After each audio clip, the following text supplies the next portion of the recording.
Welcome, my children.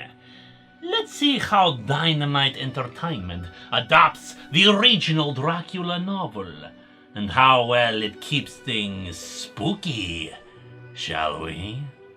If you're unfamiliar with the story, allow me to introduce you to Jonathan Harker on his way to a property deal in a foreign country, and he is warned by many that this is Walpurgis Nacht and he should not attempt to get to the castle. And after encounters with wolves and snow and, well, dead things, he does eventually survive and find himself at the castle of Count Dracula, arranging to sell a property in London for the Count. The Count insists that he stay longer and longer, a virtual prisoner inside the castle, with strange sights and sounds around him. Back in England, Jonathan's fiancée, Mina, corresponds with her friend Lucy and her 3 suitors, a doctor, an American, and a lord. She marries the lord, Arthur, but on the subject of brides, Dracula has 3, and he has promised Jonathan to them after he concludes his business. Jonathan narrowly manages to escape the castle with his life, what little there is left of it. After arriving in England to claim his new home in Carfax, we read diaries and letters from Mina and Lucy concerning a strange illness that seems to overtake Lucy. She is bloodless, yet not anemic. It is, of course, hard after so many years to separate our knowledge of vampires these days with this tale. But allow yourselves to be lost in the moment, my children.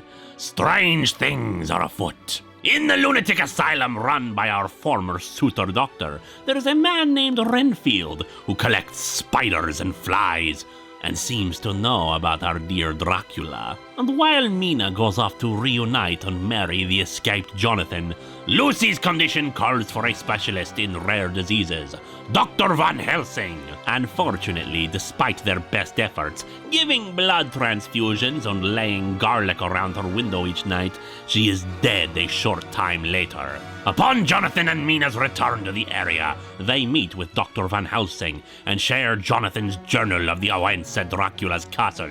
He believes in the account, but darker things are afoot, as newspapers tell of children attacked or missing, with similar bite wounds as Lucy. And soon the good doctor and the 3 suitors find themselves in the tomb of Lucy. They discover her feeding upon a child. She is indeed a vampire, and they must go about the grisly task of ending her, cutting off her head and filling her mouth with garlic and driving a stake through her body. From there, the group, now including Jonathan and Mina, set out to destroy Count Dracula, tracking down the boxes full of earth from his native home that allow him to travel freely and widely. While successful, Dracula takes his revenge by attacking poor Mina, getting her to drink his blood so that she too will succumb to vampirism. They chase him back to his native soil, the group eventually separating so that Van Helsing and Mina can deal with Dracula's wives, while the rest of the group arrive back at Castle Dracula